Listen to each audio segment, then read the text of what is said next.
sabi po sa Efeso 5, inulit po ito, versikulo 15.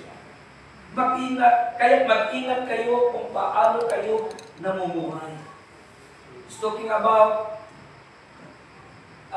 the life, yung namumusap yan sa mga taong namumuhay na may kabanalan. Mag-ingat kayo sa pamumuhay. Mamuhay kayong tulad ng matatalino. Amen? Because if we will read, ikaw ay sumimba bawat linggo. Equal na yun. Gawain na ng mga Kristiyano yun. Hindi yun. Di mapigilan lindol at ang pagsabog ng bulkan. Di ka dapat manghina, lumapit ka tuwina kay Jesus.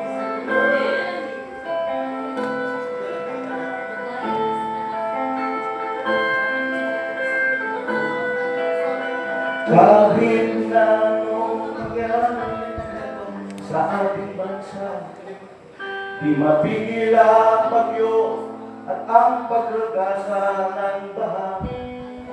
Kinagaman manghina, lumapit ka tuwina kay Jesus.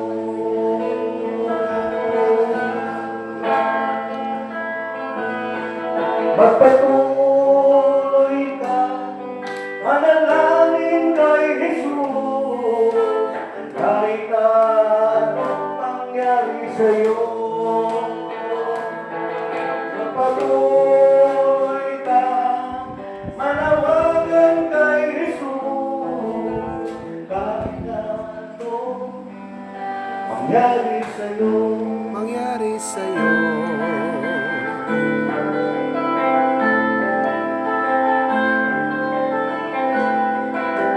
kahit na anong mangyari sa ating buhay, di mapigil ang problema at mga pag-iilan.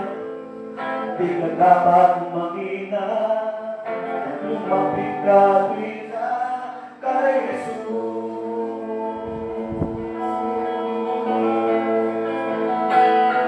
Magpatuloy ka sa paglilingkod sa Diyos, kahit na anong mangyari sa'yo. Magpatuloy ka, lumapit kay Jesus, kahit na anong mangyari sa'yo.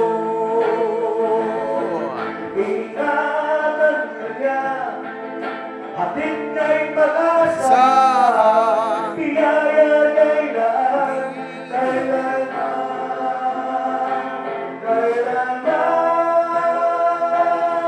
Magpatuloy ka sa paglilingkod sa Diyos, kahit na anong mangyari sa iyo.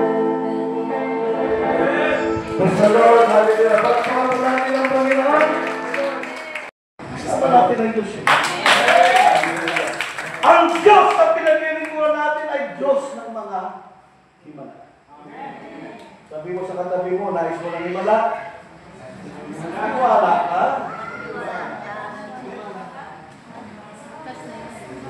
Sa Taguig, sa Makati, ang daming pastor nagbibihag ng kaaway. Doon po kami nalulungkot.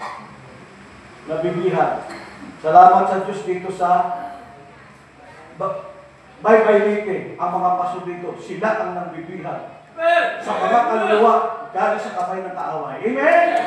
Hallelujah! Palakpakan natin ang Diyos sa kanilang mga buhay, sa inyong mga buhay. Hallelujah! Kaya dito po yung tema natin ay ang Marcos ng chapter 2. Nagwalis ng bakuran, ang bait, pero galit sa akin.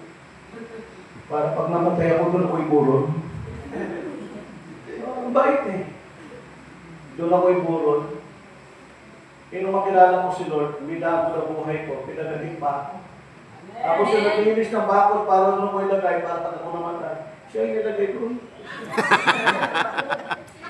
Dito to yun mga kapatid.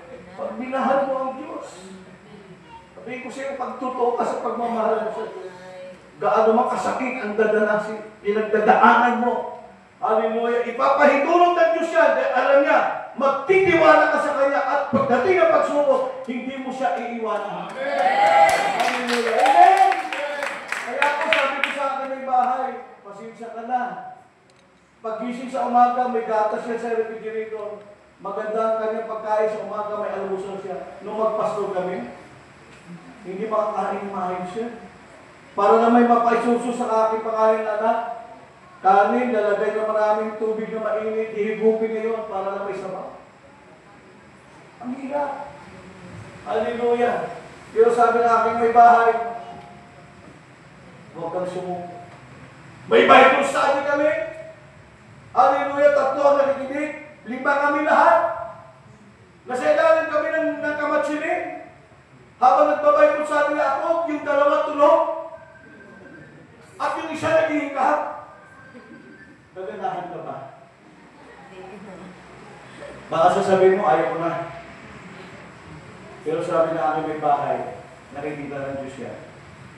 Pero yung 2 na yung natulog, yung isa naghihikap, kung pinabayaan at kung binaliwala ko yun, wala kami ngayon sa harapan niya.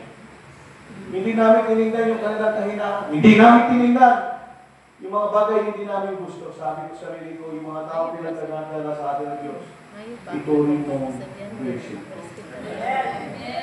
Pagpapala. Kaya panalangin ko sa church, sa simple na ha, lahat ng mga nagbibigay ng posisyon sa pastor, kunin na kayo ng Diyos. Ang bawat kaluluwa, tatatabi mo sa church, pastor ka man o hindi, elders man, hallelujah, nung lahat, nung tatay nanay man, o ikaw man sa kabataan, yung kaluluwang nadadala mo sa Panginoon, aayusin ang Diyos ang kanilang buhay. Kaya ako sa panalangin,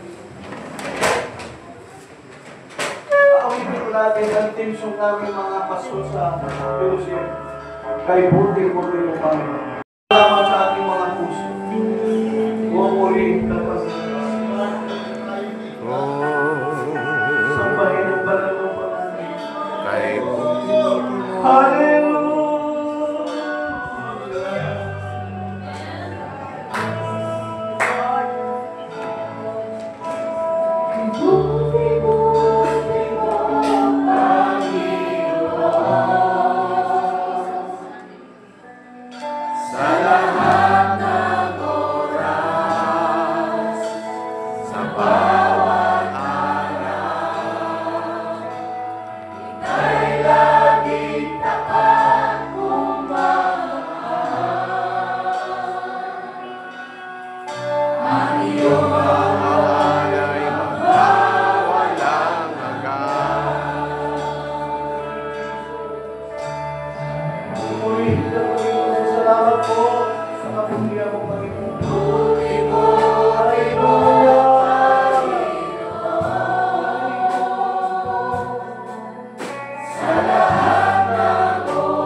Pinupuri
aking ginawa ko o gagahaya. Sa danan na isubay ko, ikaw ang tubig. Lahat ng bawing kalhaw, pinakadito, wala na'y pangitaon pa. Ikaw ang likod, napasok karanan ko, o gagalayo mo na ko'y danan na isubay ko, ikaw ang gusto. Walang ikuling mga bukod ko, makaya ang tanan, kay ikaw malaman. Makaya ang tanan, kay ikaw